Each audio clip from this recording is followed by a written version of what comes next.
Hello viewers, എല്ലാവരും സുഖമായിരിക്കുന്നെന്ന് വിശ്വസിക്കുന്നു. കുറേ നാളുകൾക്ക് ശേഷം ഇന്ന് ഞാനൊരു വെറൈറ്റി റൈസായിട്ടാണ് വന്നിരിക്കുന്നത്. സാധാരണ നമ്മുടെ വീട്ടിലെല്ലാം ഉണ്ടാക്കുന്ന പോലത്തെ ഒരു വെജിറ്റബിൾ റൈസാണ് കേട്ടോ ഞാനിന്ന് ഉണ്ടാക്കിയിരിക്കുന്നത്. പ്രത്യേകിച്ച് അതിന് വലിയ ഇതൊന്നുമില്ല, എന്നാലും സാധാരണ പോലെ നമ്മളെപ്പോഴും ഉണ്ടാക്കുന്ന പോലെ ഒരു ഈസി ആയിട്ട് ഒരു ബാച്ചുലേഴ്സിനൊക്കെ ഉണ്ടാക്കാൻ പറ്റുന്ന, തീരെ സമയം കുറവ് എടുത്തുകൊണ്ട് ഉണ്ടാക്കുന്ന ഒരു വെജിറ്റബിൾ റൈസാണ് കേട്ടോ.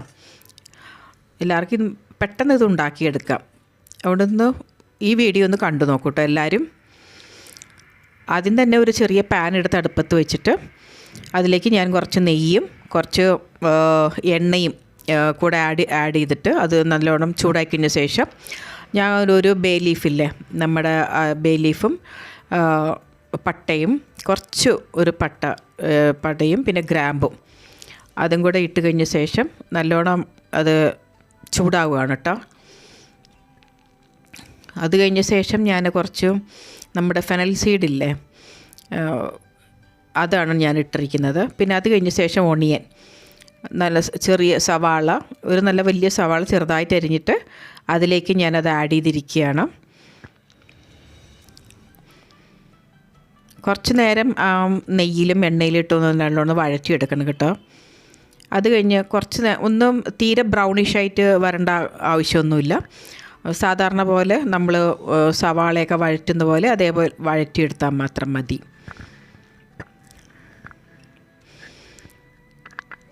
ഈ വീഡിയോ കണ്ടു കഴിഞ്ഞ ശേഷം എല്ലാവരും എൻ്റെ ചാനലിൽ നിന്ന് സപ്പോർട്ട് ചെയ്ത് എന്നെ ഒന്ന് സഹായിക്കണം എന്ന് ഞാൻ പറയാം കേട്ടോ.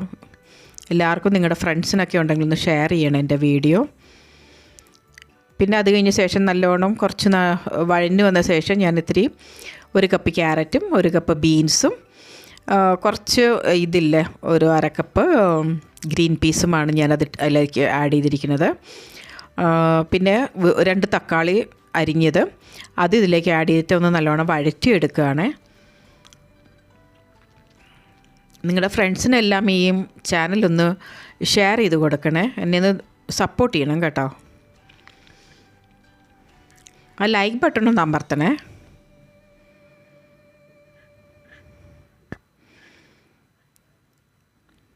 കുറച്ച് നേരം അതിന് വെന്തുകൊണ്ടിരിക്കുന്ന സമയത്ത് പിന്നെ ഞാൻ അതിലേക്ക് ഒരു 3 പച്ചമുളകും കുറച്ച് മല്ലിയിലയും കുറച്ച് പുതിന ഇലയും കൂടെ ആഡ് ചെയ്യുകയാണ്. ചെറുതായിട്ട് അരിഞ്ഞു വെച്ചിരുന്ന മല്ലിയിലയും പുതിന ഇലയൊക്കെ അത് ഞാൻ ഇതിലേക്ക് ആഡ് ചെയ്തിരിക്കുകയാണ്. നമുക്കിത് വേഗം ഉണ്ടാക്കിയെടുക്കാം. അത് കഴിഞ്ഞ ശേഷം ഇതിനെ വെജിറ്റബിൾസ് എല്ലാം വേകുന്ന വിധത്തിൽ കുറച്ച് ഉപ്പ്, അത് നിങ്ങളുടെ ആവശ്യാനുസരണം നിങ്ങളത് ആഡ് ചെയ്തോളൂ. ഉപ്പ് നല്ലോണം അതിൽ വെജിറ്റബിൾസൊക്കെ പിടിക്കുന്ന വിധത്തിൽ നല്ലോണം അതും ഒന്ന് ഇളക്കി കൊടുക്കണം. ഞാൻ പിന്നെ ജിഞ്ചർ ഗാർലിക് പേസ്റ്റ് 1 ടേബിൾ സ്പൂണാണ് ഞാൻ ഇതിൻ്റെ അകത്ത് ഇട്ടിരിക്കുന്നത്.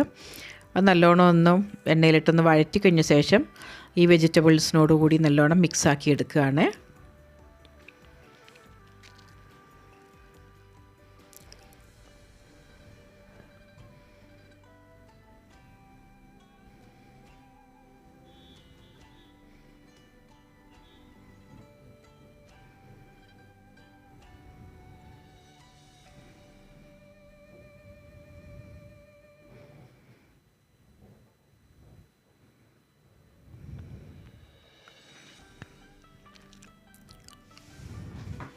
കുറച്ച് നേരം ഒന്ന് നല്ലോണം വഴറ്റി കഴിഞ്ഞ ശേഷം ഞാനൊന്ന് അതിനെ ഒന്ന് വേവിക്കുകയാണ്.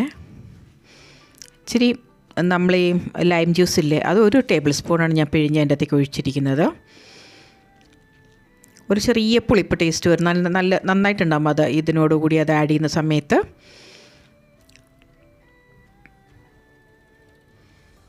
പിന്നെ കുറച്ച് ഒരു 1/2 ടീസ്പൂൺ മുളക് പൊടി,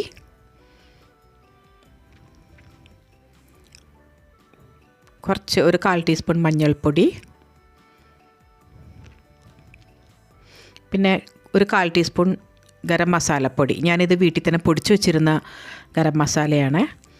അത് ഇതിലേക്ക് ആഡ് ചെയ്തിട്ട് നല്ലോണം ഇളക്കിയെടുക്കണം. നമുക്ക് വേണമെങ്കിൽ ഒരു 1/4 ടീസ്പൂൺ മല്ലിപ്പൊടിയും കൂടെ ഇടാം കേട്ടോ, ഞാനതിട്ടില്ല.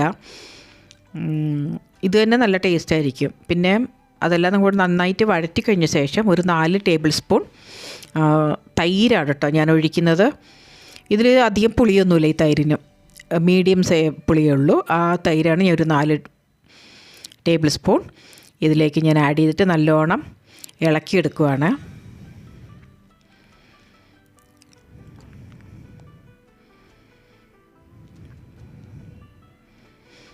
ഇതിലേക്ക് നമ്മൾ ഇനി വെള്ളമൊന്നും ആഡ് ചെയ്യേണ്ട ആവശ്യമൊന്നുമില്ല. ഒരു 5 നിമിഷം അത് മൂടി വെച്ചിട്ട് കുറച്ച് നേരം അത് വേവിച്ചെടുക്കാവുന്നതാണ്. അത് കഴിഞ്ഞ ശേഷം ഞാനത് ഓപ്പൺ ചെയ്ത് കഴിഞ്ഞ ശേഷം ഒരു 3 കപ്പ് വെള്ളം അതിലേക്ക് ഞാൻ ആഡ് ചെയ്ത്, ആക്ച്വലി അരി എടുത്തിരിക്കുന്നത് 1.5 കപ്പാണ്. അതിന് നമ്മളൊരു 3 കപ്പ് വെള്ളം ഞാനിതിലേക്ക് ഒഴിച്ചിട്ട് ഞാനത് തിളയ്ക്കാനായിട്ട് ഇടുവാണ്. ഇതൊക്കെ നല്ലോണം ഒരു മീഡിയം ഇതിൽ വെന്തിരിക്കുക കേട്ടോ നമ്മുടെ വെജിറ്റബിൾസൊക്കെ. അത് കഴിഞ്ഞ ശേഷമാണ് ഞാൻ വെള്ളം ഒഴിച്ചത്. പിന്നെ ഒന്ന് കുറച്ച് ഉപ്പ് കുറവായതുകൊണ്ട് ഇച്ചിരി ഉപ്പും കൂടെ ഞാൻ ആഡ് ചെയ്തു. നമുക്ക് എന്ത് മാത്രം ഉപ്പ് വേണോ ആ ഉപ്പ് നമുക്കിടാം കേട്ടോ. അത് കഴിഞ്ഞ ശേഷം കുറച്ച് നേരം ഒന്ന് തിളയ്ക്കാനായിട്ട് അനുവദിക്കണം കേട്ടോ. നല്ല വെള്ളം നമ്മൾ ആഡ് ചെയ്തിരിക്കുന്ന ഈ വാട്ടർ ഉണ്ടോ കുറച്ച് നേരം തിളയ്ക്കും. ഞാൻ അത് മൂടി വെച്ചു. പിന്നെ ഞാൻ തുറന്നു കഴിഞ്ഞ സമയത്ത് നല്ലോണം തിളച്ചു വെള്ളം. അത് കഴിഞ്ഞ ശേഷം ഞാനൊരു 1.5 കപ്പ് നമ്മുടെ ബിരിയാണി അരിയില്ലേ, അത് ഞാൻ നല്ലോണം കഴുകി എടുത്ത് വെച്ചിട്ടുണ്ടായിരുന്നു. അത് ഞാനിതിലേക്ക് ആഡ് ചെയ്യുകയാണ്. അപ്പോൾ 1.5 കപ്പിൻ്റെ അരിക്ക് നമുക്ക് കറക്റ്റ് 3 കപ്പ് മതി. ഞാനത് അധികം ഒന്നും നേരം വെച്ചില്ല, അപ്പം തന്നെ കഴുകി അപ്പം തന്നെ ഞാൻ ഇടുമായിരുന്നേ.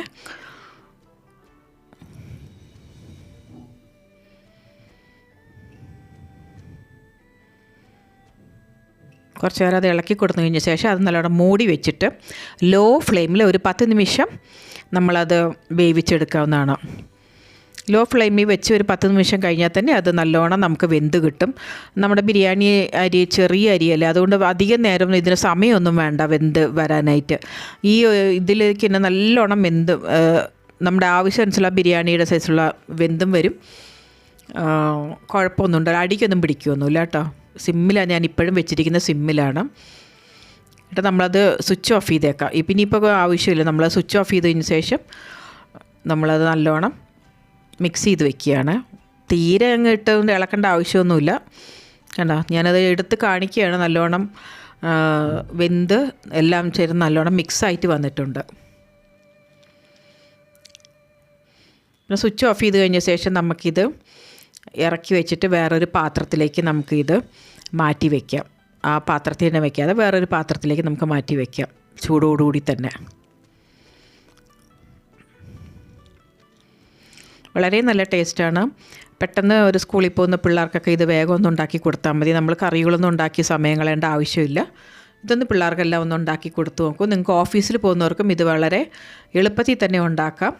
അതുപോലെ തന്നെ ബാച്ചിലേഴ്സിന് വേഗം തന്നെ ഉണ്ടാക്കി കഴിക്കാം.